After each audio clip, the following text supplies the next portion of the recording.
trusted and always seen as an important and reliable part of the community. Thank you, Deputy. And now calling Deputy Shane Ross. Thank you very much indeed, Ceann Comhairle. And I'm grateful for the opportunity to speak on yet another Garda bill and to express a familiar story of disappointment that the government has once again not just failed but refused to reform the Garda in any radical manner. You know, it's no coincidence, I suppose, that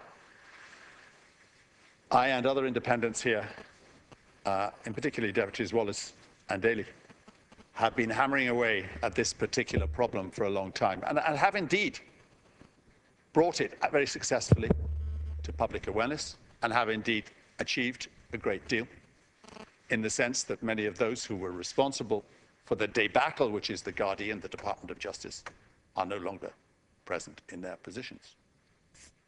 But the response of the government in throwing bodies into the river may have political advantages, but what was expected was a radical reform of what happened in those areas which are so politically sensitive that they should, in my submission, be taken out of the political arena. It seems to me that the opposite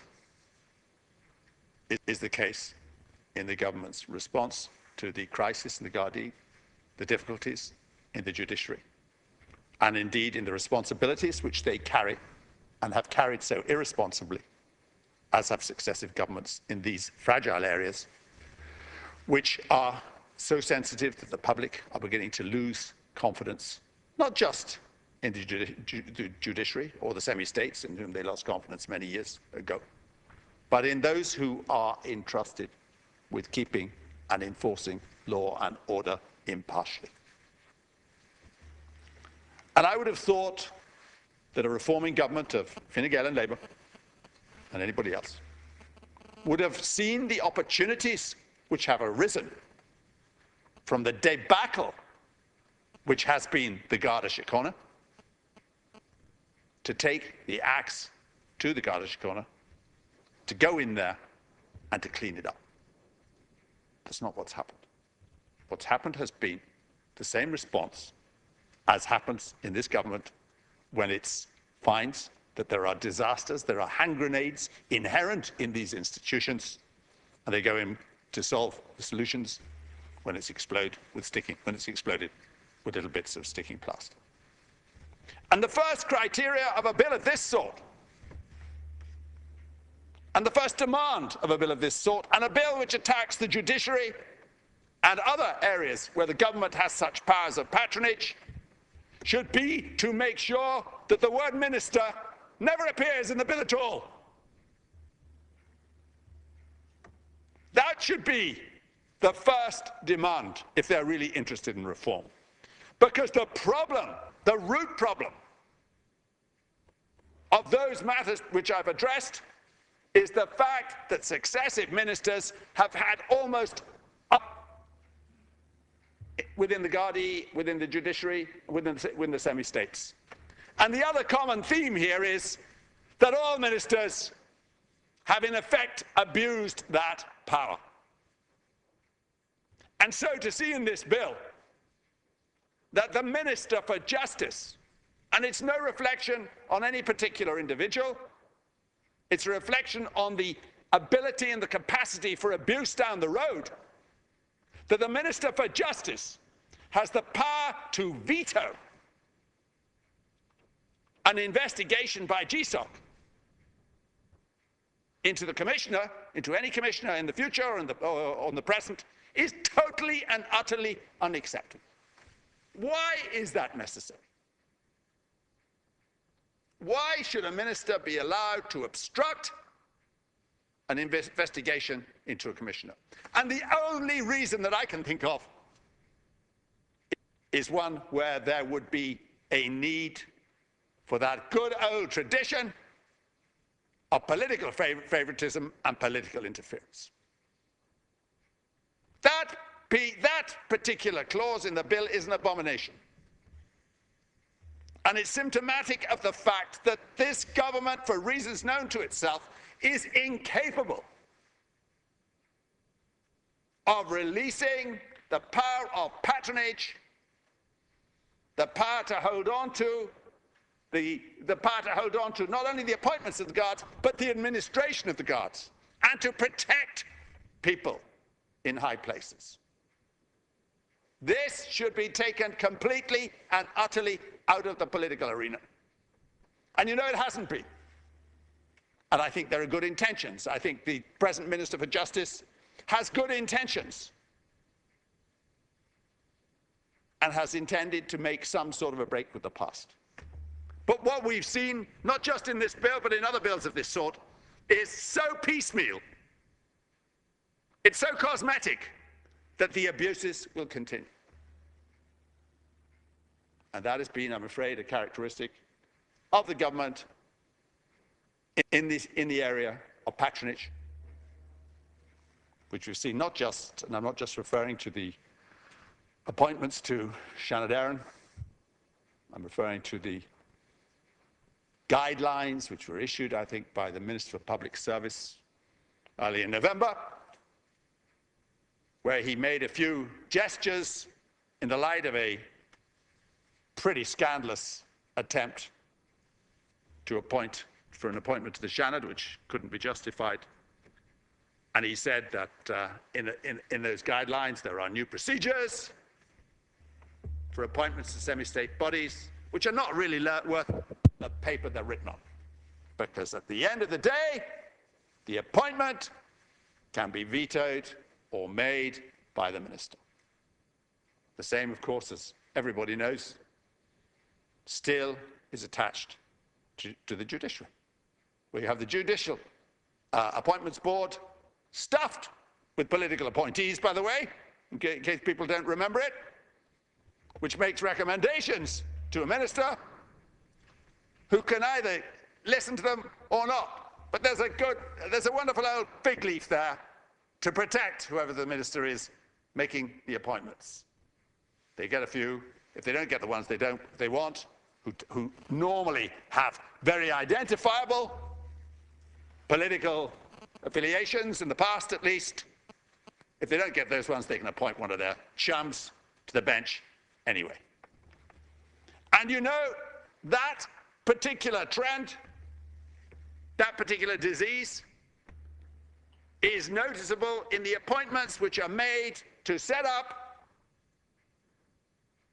inquiries or investigations on areas like the Garda and other investigations. Why, in the name of God, do we always fall back on a member of the judiciary or a retired member of the judiciary? Those people, many of them honourable, many of them with great integrity, of course, they've all been political appointees, and they've all gone through the same diseased process as the top Garda have to go through.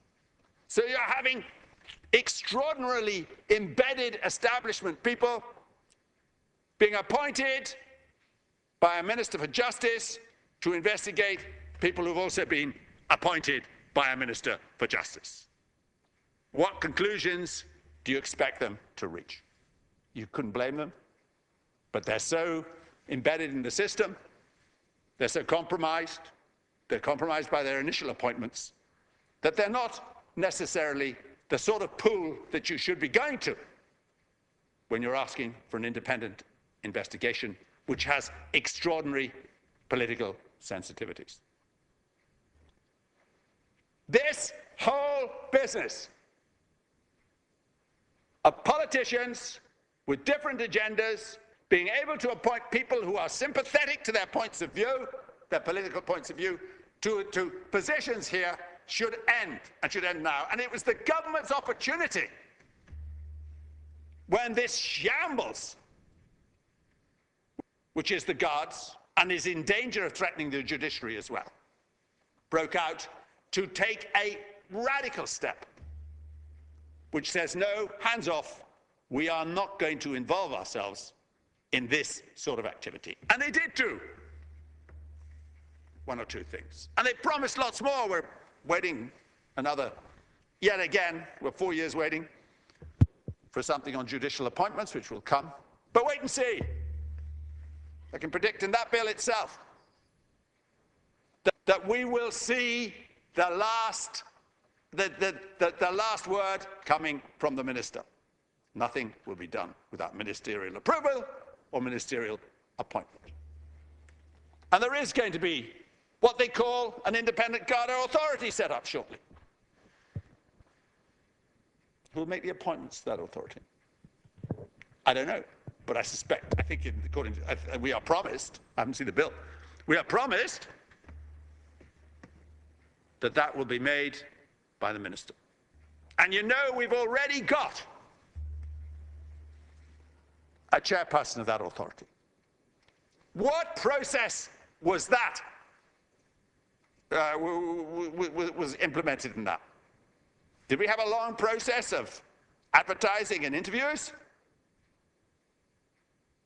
This, the most sensitive post, presumably, in the history of the state? No, we didn't. We had a bit of advertising. I think we maybe had a few interviews. But we had a parachute. And lo and behold, landing there in the plum position as chairman of the authority was the person who had been chairman of the revenue. I'm not saying for a second that that's a bad person. I happen to think that she's a particularly good chairman of the revenue. I've come across her time and time again at the Public Accounts Committee, and her competence is undoubtedly there. Her ability is there, her integrity is there, but her suitability for being chairman of the new independent Garda authority is questionable, to say the least. And at the very least, there should have been a public process so that we could have confidence that the person appointed was, first of all, impartial, independent, and also well-versed in Garda matters which must be open to challenge. And the problem there was that that parachute was provided by the minister. That was the problem, and that will continue to be the problem. And the other members of that Garda authority are going to be appointed by the minister. There will, but at the end of the day, these are going to be political appointments. And there is very little doubt that whatever cosmetic umbrella, whatever structure is put in place to make recommendations of 3 or 4 people, as long as the ultimate decision and the ultimate veto is left with the minister, the appointments to the top of the Garda will be flawed, and confidence in the Garda from outside will be tainted. I'm sure the minister knows, and I've heard plans to change it. In fact, that the top 200 appointments in the Garda are political appointments. The top 200. Because I asked a question of the Garda press office, I think it was, or it might be the parliamentary office, because they distinguished between the two, I can't remember either, recently about that. And it took them a long time to respond to that question, because they didn't want to, I presume. But the top 200 are political appointments. Why on earth does this government not say, we are going to make a clean break with the abuses of the past? We are not going to have cabinet ministers interfering in appointments in the Garda. And anybody who talks to members of the Garda, and the minister will see it in his own constituency, he's a very solid constituency man, I know, will know that they will tell you that they have to be on the right side of the political divide to get promotion. It's not always the case, but it's an advantage. And that's what still exists in the Garda today. I see no sign that this government has any intention of reforming that, because governments continuously want control of the Garda. I can understand, of course, those who say that it's necessary for the government to have good relations and indeed overlap in certain areas where the security of the state or the security of individuals is paramount or is in danger. That's fine. But there is a huge difference between that and political control, political favoritism, and protecting those who are in a position of power. Because what ought to be done here is a totally new system be set up, which really removes the government, and in particular ministers. And there have been, and I'm not referring to any minister, by the way, under this government, in case anybody thinks I am, but there have been cases of very obvious and indefensible abuses by ministers for justice in this country, where they had powers which they abused and for which they were not accountable at the time. We mustn't give governments or ministers